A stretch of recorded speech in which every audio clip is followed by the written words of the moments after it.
Hello everyone and welcome back to my channel.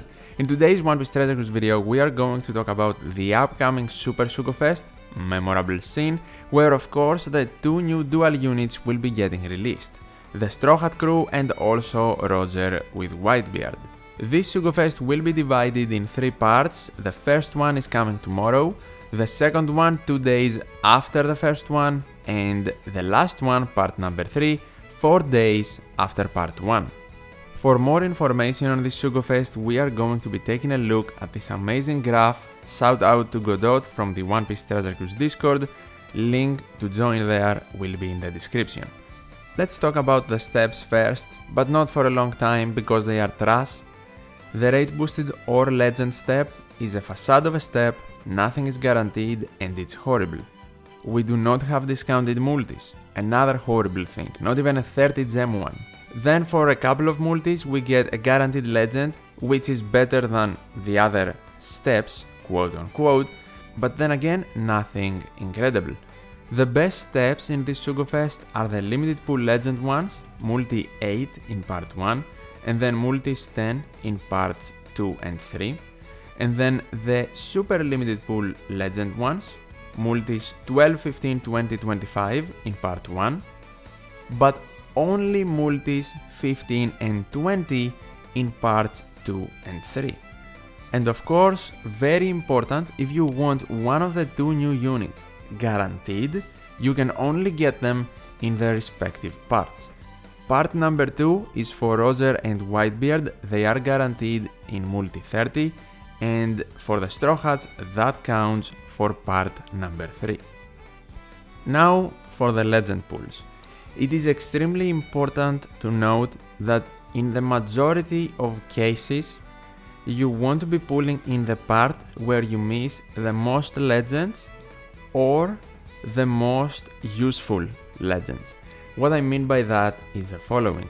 Let's take parts 2 and 3 for example. So let's say in part 2 you are missing 8 legends, while in part 3 you are missing 6 legends. But in part number 2 you are missing Siki, Brook and Enel. And in part number 3 you only miss legends from the 3 top rows. Immediately you should be pulling in part 3. Even though you miss more legends in part number 2, the quality of the legends you are missing in part 3 is better, so you prefer that part.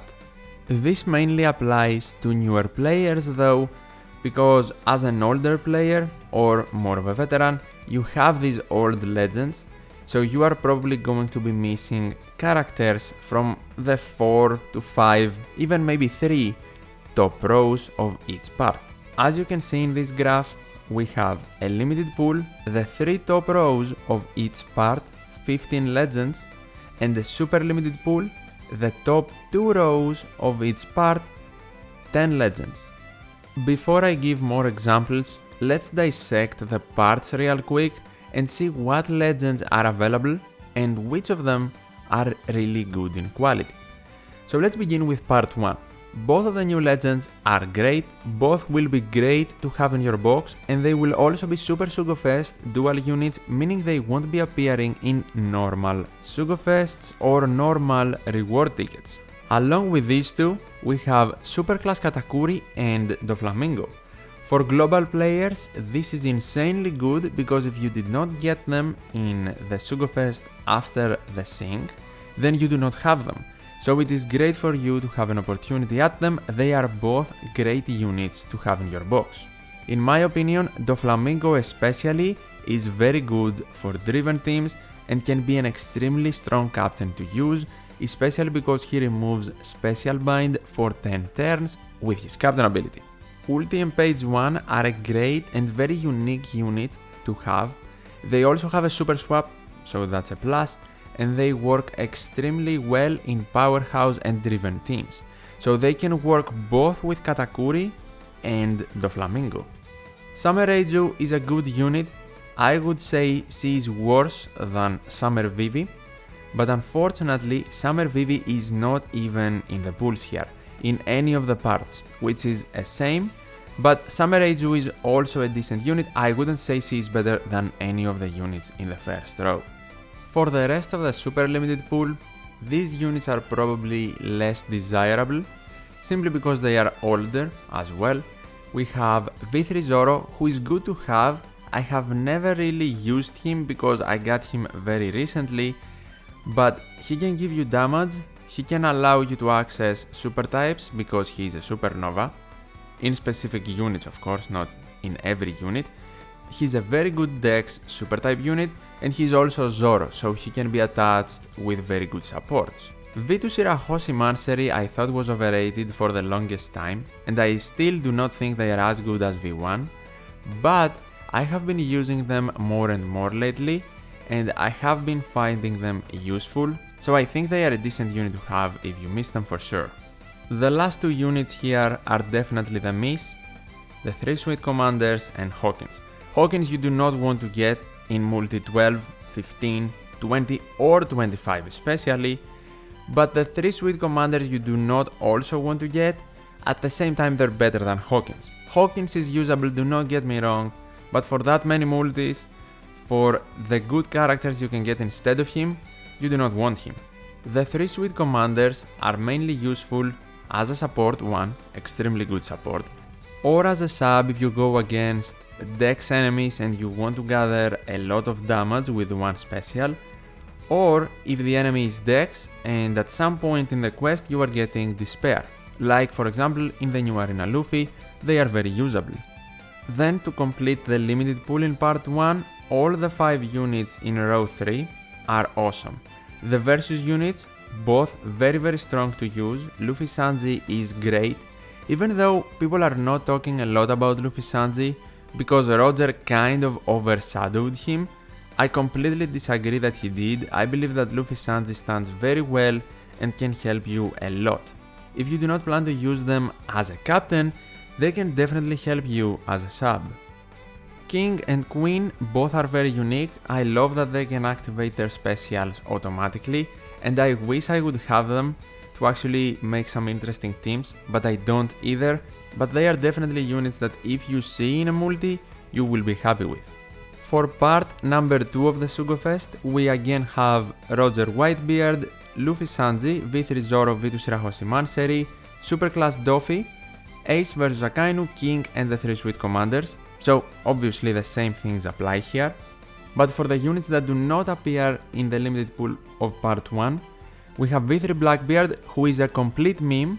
He is pretty much the Hawkins of part 2, he might even be worse than Hawkins, to be honest with you. And then we have Bonnie, who is very good in int teams. This time we have 3 Super Sugo Fest units. While in part 1 we only have the new legends, in part 2 we have Onigashima Luffy, Onigashima Kid and Yamato. All 3 of them of course great to have, especially with Yamato. Even if you get a dupe, you can have the Sai version and also the int version, so you cannot go wrong with having 2 Yamato units, even though the Sai version will most likely be used in the majority of cases. Then we also have Shanks Crew and Halloween Law in the limited pool, both of which are great units. A lot of people say that Roger and Whitebeard power creep Shanks Crew. They don't. They power creep Shanks Crew only as far as the swap goes, because the special that the Shanks Crew has is incredibly good. Not only they can free you from special bind if they are captain, they can give you a chain lock for 3 turns at 3.5 times.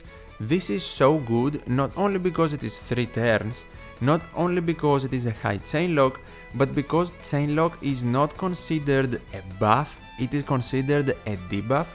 So even if you activated stage 4 and the stage 5 main boss removes beneficial effects, the chain lock from the Shanks Crew is not affected. This unit, along with the first Super Sugo Roger, the solo unit, is still one of the best captain combinations in the game, in my opinion. That won't change because all of a sudden we get a Roger and Whitebeard with a better swap technically, because of course they also give you an ore boost. Their special in no way, shape or form power creeps the Shanks Crew. Finally, for part number 3, Shanks vs Whitebeard, Summer Reiju, Ulti Page 1, Superclass Katakuri, Yamato, Hawkins and Queen, we talked about in the other parts. Same things apply here. And as far as new units, we only get the Straw Hat crew, who of course is awesome to have. For the other super limited pool units, V3 Lucci and Halloween Perona, both are new. Global players are unlikely to have them if they did not pull in the newest Sugo Fest, so they would be great to pull. Perona is extremely unique, I would love to get her, and Lucci, even though he's not unique or something very new to the game, he is still a strong unit. 3 Super Sugos here except the new one as well, and in my opinion a better combination of 3 compared to part 2. Onigashima Law, Roger and Yamato again. Let's say you miss all 5 of them. You miss the 3 Onigashima units, Roger and also Yamato. It is better pulling in part 3 because Law and Roger are better than both Luffy and Kid, at least in my opinion, and Yamato is still available. And generally it is very hard to say go against Roger because he is that useful. But then there is a double-edged sword thing here. We have Roger for a year available in the game, with so many Sugos having him available as well, so many players have him. If you are one of those players, you do not want to dupe Roger, he is simply not useful to you. He does not have a final tap, he does not have a super evolution, so why would you want a dupe? With Yamato it's different, so only Law remains. Is he good enough to outweigh 2 new Super Sugos possibly for someone in the other part? I have to be honest, maybe. It depends on your box, like if you have very good strength and Q captains, then Law might be worth it if you miss Dex captains, or even if let's say you have a pretty established box with every colored captain and you only miss these 3 units in the game, then Law might still be worth it simply because of the unique buff he can provide, so in whatever team you throw him in, he will be helpful. That cannot happen with Kid and Luffy. So here you definitely have to make a decision, but they definitely know what they're doing in the pools. The Super Sugo combinations are very well put together for sales. The remaining limited pool units, Smoker, Halloween Mihawk and V2 Kaido, all fine units to have. If you miss them and you get them, you're happy. They are all usable in different pieces of content. I'm not gonna say they are units you should absolutely target if you miss. You should obviously prioritize Superclass units or Super Sugo units in this case, because this is a Super Sugo and they are not gonna be appearing every month, while these 3 units will be appearing more often. All of them have something unique though. Smoker can give you immunity to burn and attack down, Mihawk can remove paralysis as captain, and Kaido can give increased damage taken to the enemy. Is it now possible to come to a conclusion on which part is better? Not really, because it depends on your box, what you are aiming to get, and of course, what you have available plays a big role, because let's say you have nothing in the game. Which part has the better super limited pool? In my opinion, part 3. But that is if you miss everything, and on top of that, the first super limited pool legend is multi 15. While in part 1, you get a super limited pool legend in both multis 12 and 15. 2 more chances at what you want, at the risk of getting Hawkins or the 3 Sweet Commanders or another dupe. Do you want both of the new units with only pulling in one part? Then part 1 is your part. Do you want only one of them guaranteed? You have to pick part 2 or part 3 and go to multi 30. I hope it's not necessary for anyone, but it is what it is. Do you perhaps only care about the 2 superclass units? Then you are going for part 1. And have in mind that in all of this, we do not know the rates. That is a huge issue, because if the rates are equal, part 1 is a good part in my opinion. If the rates are not equal among everyone, and for example because the 2 new legends are in part 1 they have lower rates, then part 1 is not as good anymore. So my final advice if you are struggling to decide where to pull is this. First off, wait for the rates. Second of, go for the part you are missing the most legends in, or the part you are missing the most desired legends in. I'll give you an example. If in part 1 you are missing 15 units and in part 2 you are missing 5, go for part 1. If the difference is that big, you should probably pick the part that has the most missing legends for you, because you have a very high chance of getting a new unit, and then you will have more fun by using new units, and of course you will have more fun in pulling in general, you won't get as many dupes. If the difference is closer or even equal, then who do you want the most? Who will help your box the most? Do you care about the new legends? Maybe you do not like Roger and Whitebeard, maybe you do not like the Straw Hat crew and you don't even care about them. Everyone has a different taste and of course different preferences. You might not care about any of the new characters and only care about old Super Sugo Fests, so you want part 2 or part 3, so you can have a chance at them. Because again, who knows when we are going to get another Super Sugo Fest again? It might be anniversary, it might be earlier than that, but we cannot know for certain. Of course, people might want to pull in multiple parts, that is also possible, but have in mind, if you do not have enough gems and you cannot reach the limited pool when you swap parts, do not necessarily expect great pulls. Of course, your plans might change because you get extremely lucky. In the first multi you're gonna get 3 new legends, now maybe you wanna swap parts. So it's all subjective, but I am more than happy to discuss with you in the comments. If you have any questions, if you want any advice or just an opinion, write me a comment. I missed this and this unit from part 2 and this and this unit from part 3, where should I pull? I miss these units, but my favorite unit is that and my most wanted, should I pull there or should I pull in another part? Maybe I can try to help. Hopefully this video helped you out and gave you ammunition to think about it and decide when the Sugo Fest part 1 at least arrives tomorrow. Thank you so much for watching, do not forget to like the video, I would really appreciate it, and also subscribe for more One Piece Treasure Cruise content. Thank you so much for watching, take care, and I'll see you in the next one.